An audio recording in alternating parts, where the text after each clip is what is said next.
The wind came first, long before the snow.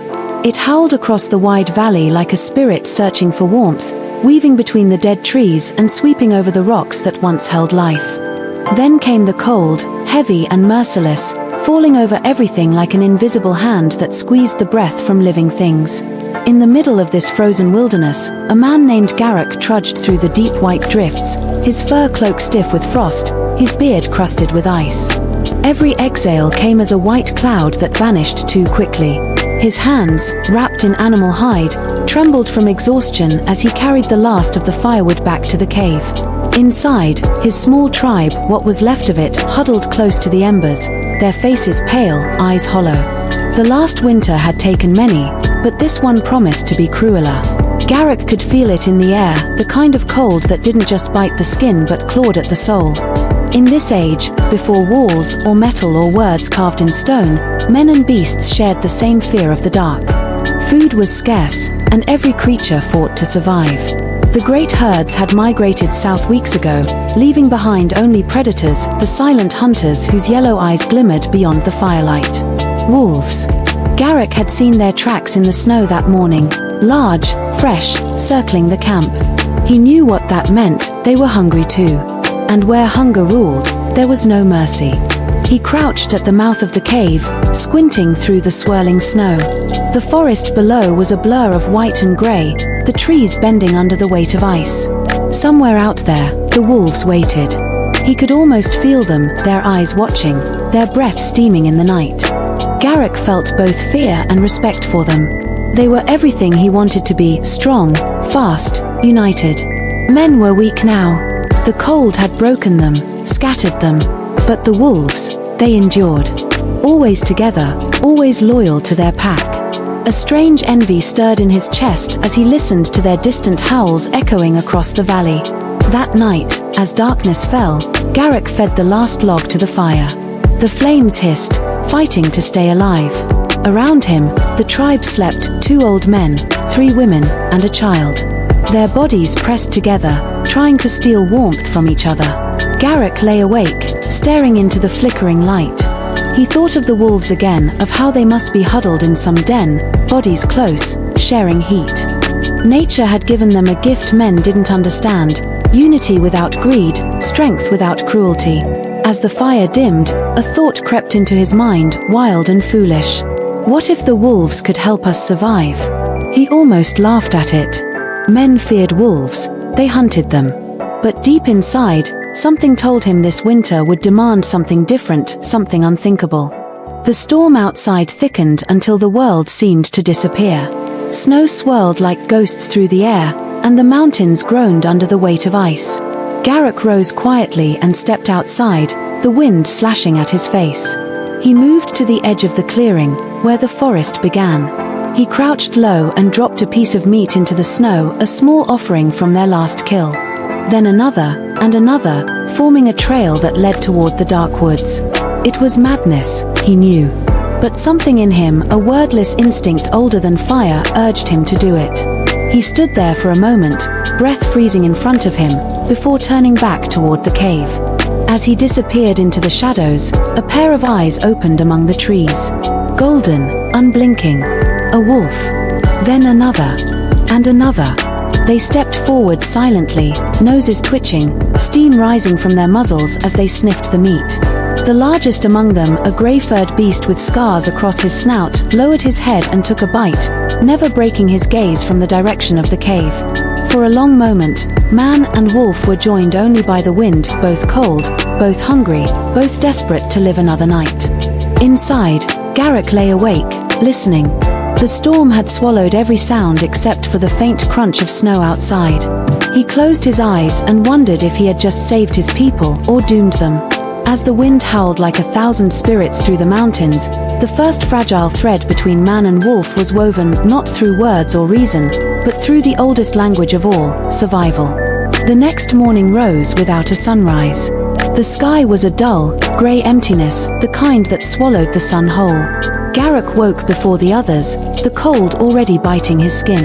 The fire had died in the night, leaving only a pit of blackened ash.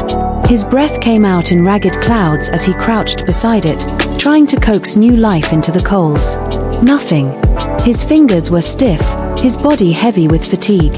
He turned toward the mouth of the cave and froze. There, half buried in snow, were paw prints, fresh ones, circling close to the entrance. Not one, but many. Wolves. A shiver that wasn't just from cold crawled up his spine. He stepped outside slowly, spear in hand, scanning the white silence. The storm had eased, leaving behind a world carved from frost and shadow. Then he saw it, a single dark shape at the edge of the trees, watching him. It was the same wolf from the night before, the scarred one. Its fur was thick and grey, eyes golden and deep, full of something that was not just hunger but intelligence. The beast didn't move, didn't growl. It simply watched, its breath forming small ghosts in the air. Garok's grip on the spear tightened, but he didn't lift it. For a long heartbeat, they just stared at each other, two survivors on different sides of the same struggle. He reached slowly into the small pouch tied to his belt and pulled out a scrap of dried meat, tough, salted, precious. He tossed it toward the wolf, letting it land softly in the snow. The beast didn't react at first, but then lowered its head, sniffed, and took the offering. Its jaws closed with a soft crunch. Garok took a step back, lowering his eyes slightly, not out of fear, but respect. The wolf's tail flicked once before it turned and vanished into the trees like smoke. Garok stood there for a long time, heart hammering, snow swirling around him. He didn't know if what he'd done was wise or foolish. All he knew was that something inside him shifted, a quiet understanding that survival was no longer about strength alone. When he returned to the cave, the others were awake. The child, barely 5 winters old, was crying softly from hunger. One of the women, her face gaunt and cracked from cold, gave Garok a hopeless look. "There's no food left," she whispered, voice trembling. "The snares are empty. The river's frozen solid." Garok knelt beside her and placed a hand on her shoulder. "Then we find another way," he said quietly. His words were brave, but his mind was heavy with doubt. The wolves had eaten better than his people. And yet, instead of attacking, they had taken his offering and left. That thought burned in him like a spark. Maybe, just maybe, the wolves could lead him to food. As dusk fell again, Garok set out alone. The forest groaned under the weight of snow. His fur cloak dragged behind him, heavy and wet. The cold gnawed at his bones, but he pressed on, following the tracks left by the wolves. He moved silently between trees, each step careful, deliberate. He could smell them before he saw them, the musky, sharp scent of wild beasts. Then, through the curtain of falling snow, he saw them. A pack of 6 wolves gathered around the carcass of a deer, their muzzles red with blood, steam rising from their mouths. Garok crouched behind a rock, heart pounding. They had hunted, and they had succeeded.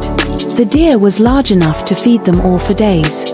He watched in silence, the raw beauty of it holding him still. The wolves moved with purpose, no chaos, no fighting. The largest, the scarred one, ate first, then stepped aside for the others. The smallest of the pack, a young white-furred pup, whimpered and waited patiently until its turn came. Garok had never seen such order among beasts. Humans would have fought, hoarded, killed for such meat. But here, in the frozen woods, there was balance, the law of the pack. A sudden snap of a twig under Garok's foot broke the silence. Every head turned at once. 6 pairs of eyes locked onto him. He froze, muscles tensed, spear ready. The wolves didn't move, not yet. The scarred one stepped forward slowly, growling low in its throat, teeth bared but not lunging. Garok's breath came in sharp bursts. He lowered the spear and instead reached again into his pouch. He pulled out the last strip of dried meat and placed it gently in the snow before him, then stepped back. The wolves watched, muscles rippling under their thick coats. The scarred one sniffed the air, then approached, inch by inch, until its muzzle was inches from the offering. It took the meat, swallowed it, and turned away. The rest of the pack followed, fading once more into the woods. Garok exhaled, the sound breaking the stillness. He felt both fear and awe. These creatures were not his enemies, not yet. As he trudged back to the cave, snow crunching underfoot, he realized something profound. The wolves had shared their hunt not with words, but with restraint. They had let him live, let him witness. That night, as he lay beside the dying fire, he could still hear their distant howls echoing across the mountains, long, low, and haunting. It was not just a call to their kind. It was a song of survival, a reminder that even in this brutal world, understanding could grow between hunters. Before sleep claimed him, Garok made a silent promise to the storm outside. Tomorrow, he would follow them again. He would learn their ways, their secrets of warmth, of unity, of endurance. For if the wolves could survive this endless winter, perhaps the key to mankind's survival lay not in conquering them, but in becoming one with them. Days passed. The storm never ceased, it only changed its face. Some nights it whispered softly, flurries swirling like ghosts under a pale moon. Other nights it screamed, tearing through the forest as if the sky itself had gone mad. Garok had grown used to the song of the wind. It no longer frightened him, it spoke to him. Each howl reminded him of the wolves. He began to watch for them at dawn, searching for tracks near the ridge, faint shadows among the trees. The tribe thought he was losing his mind. "You chase death," one of the elders rasped. "The wolves will not be your friends. They will eat you when you stumble." But Garok only nodded. What choice did they have? Hunger had already taken more than fangs ever could.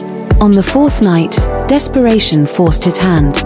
The last of their meat was gone, and the child's cries had weakened to faint whimpers. Garok wrapped himself in fur and left the cave again, the moon faint behind a veil of snow. He followed the old trails down to the valley floor where the trees stood taller and the air carried the scent of life. There, he found what he had hoped for, the wolves. The pack moved like living smoke through the forest, silent, efficient. He trailed them from a distance, mimicking their steps, crouching when they did, stilling when they froze. It was dangerous, one mistake and they would turn on him, but something about the rhythm of their hunt fascinated him. He began to understand their patterns, the way two wolves flanked wide, circling prey, the way the scarred alpha lowered his head before the attack, the timing, the silence, the unity. When the kill came, it was swift, a snow hare, too small to fill their bellies but enough for the pack to share. Garok stayed hidden, watching. The alpha caught his scent, he knew it by the way the beast's head turned slightly, golden eyes cutting through the darkness, but the wolves didn't attack. Instead, the alpha tore a piece of flesh from the hare and left it uneaten in the snow. A gesture, perhaps. Garok hesitated, then crawled forward slowly and took it. Their eyes met again, no growl, no fear. Just a moment of quiet recognition, ancient and unspoken. That night, Garok did something no man of his tribe had ever done. He brought fire into the forest. He gathered dry bark and flint and struck until the spark caught. The flame rose small and trembling, a fragile sun in the endless night. The wolves watched from the edge of the clearing, their eyes reflecting the flickering light. Garok sat before the fire and tore the hare's flesh, roasting half and leaving the rest in the snow. He didn't speak, there were no words to bridge such a gulf. He simply waited. Minutes passed. Then the smallest wolf, the white-furred pup he had seen before, crept closer. It sniffed the meat, cautious but curious, and began to eat. Garok didn't move. The firelight danced across their faces, man and wolf, warmth shared between them. The alpha watched but didn't intervene. His breath came in slow, steady clouds. He understood what was happening, not in thought, but in instinct. The human was not prey. The human offered warmth, something no beast could make. The pack lingered near the edge of the fire's reach that night, half in shadow, half in light. Garok fed the flames and spoke softly to them, though he knew they couldn't understand his words. "You live as we live," he whispered. "You hunger as we hunger. Maybe the gods made us brothers, and we forgot." When dawn came, the wolves were gone, but their prints surrounded the fire, a circle of trust left in the snow. Garok returned to the cave with a strange peace inside him. He told no one what had happened. Instead, he brought the others food the next day, claiming he found it near the river. But in truth, he had followed the wolves again, learning where they hunted, how they moved. Each day, his respect for them grew, and each night, they came a little closer. The child in the cave began to laugh again, life flickering back into weary faces. Then came the night of the great wind, a storm so fierce it tore branches from trees and drove animals from their dens. The cave shook with its fury. The fire died, smothered by the cold breath of the mountain. Garok rushed outside to find kindling, his cloak whipping like torn wings behind him. Through the white chaos, he saw them, the wolves, huddled beneath a fallen tree, eyes glowing through the snow. Without thinking, he approached, clutching the half-burnt branch that still carried a flame. The alpha growled, but didn't attack. Garok knelt, pushing the fire closer to the ground, sheltering it with his hands. The wolves watched as he built a small wall of stones around it, shielding it from the wind. The fire lived. One by one, the wolves crept closer to its warmth. Steam rose from their wet fur as they curled around it. The alpha lay nearest to Garok, his breath heavy but calm. The man and the beast sat side by side, the storm raging above, the fire flickering between them, two creatures defying death together. Garok felt something stir deep inside him, a strange comfort he hadn't known in years. For the first time since the snows began, he wasn't alone. The storm raged through the night, but it could not touch them. When morning finally broke, pale light spilled over the silent forest. The wolves rose and stretched, snow melting from their coats. The alpha looked at Garok once more before turning to lead his pack into the trees. Garok watched them go, his heart heavy but alive with gratitude. He knew this was no accident. Nature had bound them together not by friendship, not by taming, but by need. The wolves had fire now, and he had a pack. He returned to the cave that morning with a piece of truth that no elder had spoken. Survival was not won by teeth or by flame alone, it was born when both learned to share their warmth. The days after the storm were quiet, as if the world itself were catching its breath. The snow lay deep and still, shining like glass under the pale sun. Garok's tribe survived, but only barely. Their faces were thin, their fire weak, and their spirits hollow. The child still coughed through the nights, and the women's hands trembled when they tried to grind frozen roots into paste. They looked to Garok now, not because he was the strongest, but because he still had that look in his eyes, that stubborn spark that refused to die. He no longer feared the cold, for he had seen what warmth could be born even in its heart. He had seen it in the eyes of the wolves. So when hunger came again, Garok did not wait for luck or pity. He wrapped himself in his fur cloak and took his spear. Before he left, he turned to the small fire and lifted a burning stick high, whispering, "Guide me."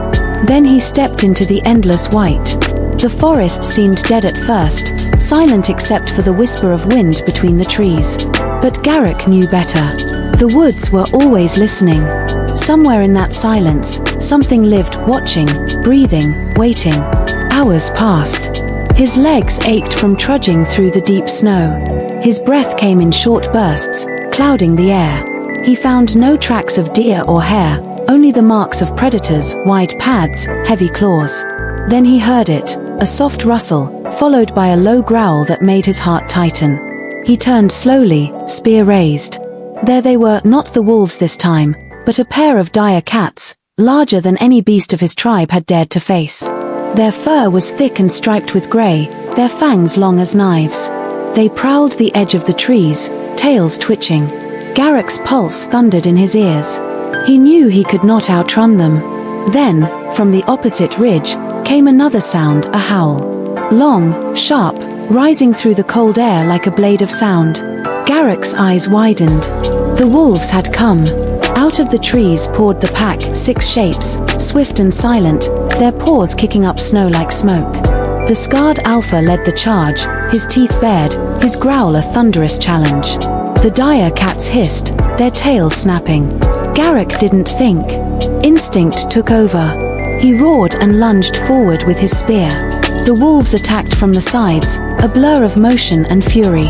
Snow exploded around them, claws met teeth, and the forest came alive with sound, snarls, cries, the crack of bone. Garok drove his spear into the side of the nearest cat. It shrieked, twisting, blood spraying across the snow. The alpha leapt, his jaws locking around the creature's throat. Together, man and wolf brought it down.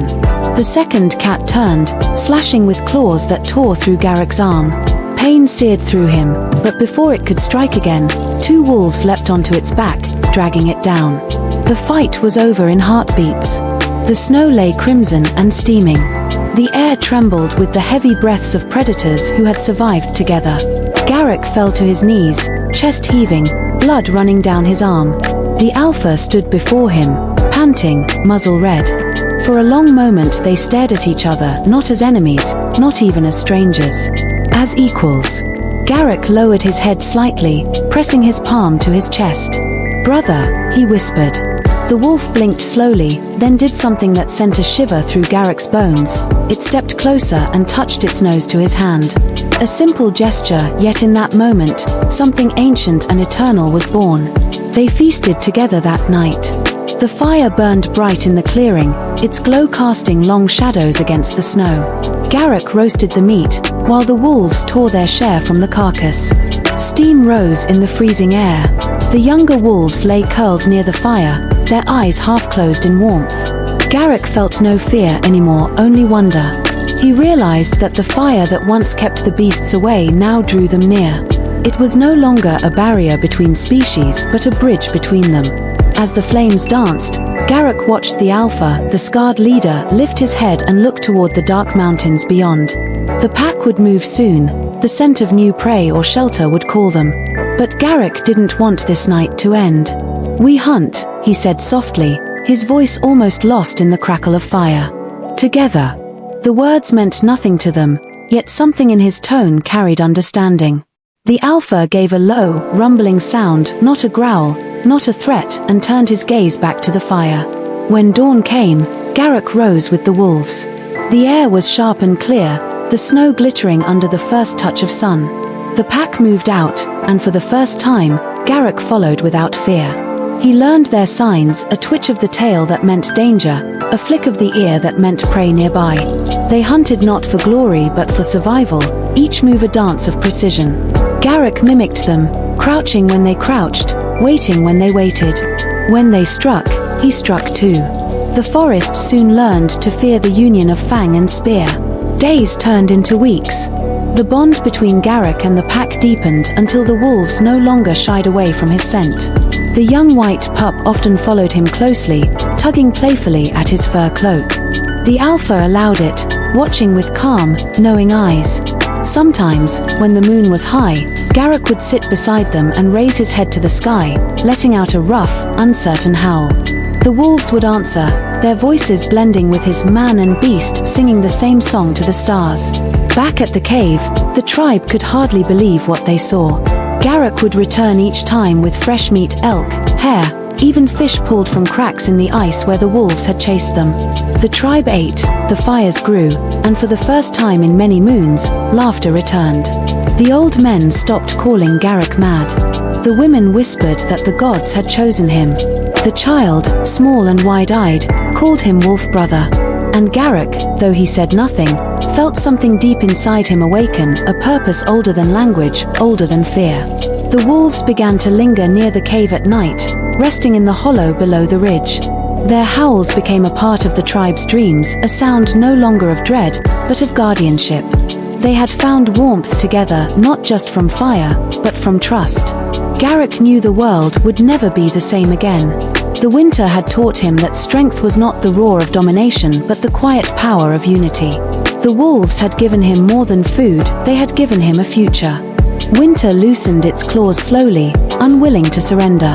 The endless storms grew weaker, and the white mountains began to weep rivers of meltwater carving paths through the ice. The air softened, sunlight returned in timid flashes, glinting through the clouds like gold leaking from heaven. The scent of thawing earth filled the air, rich and alive. For the first time in moons, Garok awoke without frost in his beard. The fire in the cave burned lazily, no longer a desperate guardian against the night, but a companion of warmth and memory. Outside, the forest stirred with sound, the creak of trees, the distant call of birds returning from the south.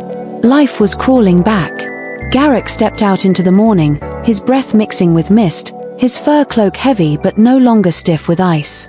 The wolves were waiting for him on the ridge, the same pack that had once haunted his nightmares. The alpha stood tall, grey fur glistening in the pale light, scars shining like silver threads. The white pup had grown, its once timid eyes now bright and sharp. They greeted him not with growls but with quiet stillness, as though expecting him. Garok smiled, a slow, tired smile that came from somewhere deep within. "Come," he whispered, gesturing toward the valley below. "It's time." Together, they descended through the forest where snow met soil, where death met rebirth.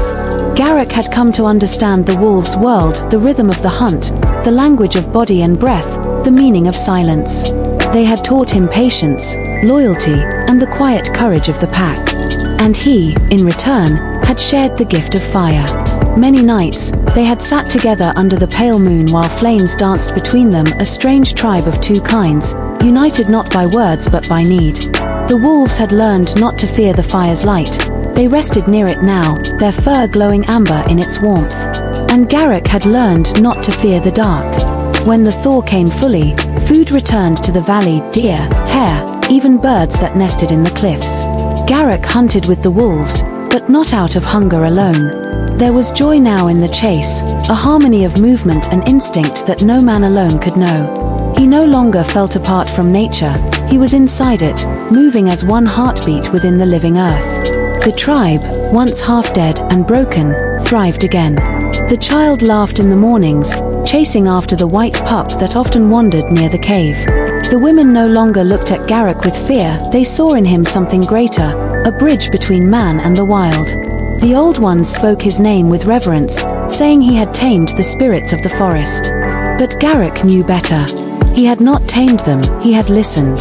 One evening, as the sun bled gold across the snow, Garok climbed to the same ridge where he had first offered meat to the darkness months ago. The Alpha joined him, sitting silently at his side. They watched the horizon together, where the world melted into light. "You saved us," Garok murmured. The wolf turned its head, ears flicking, and Garok almost thought he saw understanding in those golden eyes. A gust of wind swept through the trees, carrying the smell of pine and thawing soil. For the first time, Garok didn't smell death in the air. He smelled life, a world reborn. As dusk fell, the pack began to howl low and deep, rising into the evening sky. It wasn't the cry of hunger or warning anymore. It was something else. A song. A hymn to survival.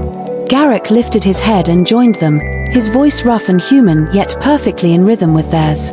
His howl echoed across the valley, mingling with theirs until it was impossible to tell where man ended and wolf began. Below, in the cave, the tribe listened in awe. The sound wasn't frightening, it was beautiful, a chorus that told of fire shared, blood spilled, life endured. The storm had taken much, but it had left behind something greater than warmth. It had left connection. In the days that followed, the wolves began to linger near the tribe even in daylight. They no longer kept their distance. The young pup would play near the fires, stealing scraps of meat and sleeping by the warmth of the human's hearth. Children learned to laugh again, throwing bones into the snow for it to chase. The bond grew stronger with each passing dawn, trust woven from 1,000 small gestures. Soon, other men in the tribe began to understand what Garok had seen, that the wolves were not enemies but allies. Hunters began to follow their tracks instead of fearing them, learning from their skill and unity. The first partnership between man and beast was being born, quietly and without witness, in that forgotten valley. Garok's wound from the dire cat had long healed, leaving a pale scar down his arm, a mark he wore like a memory.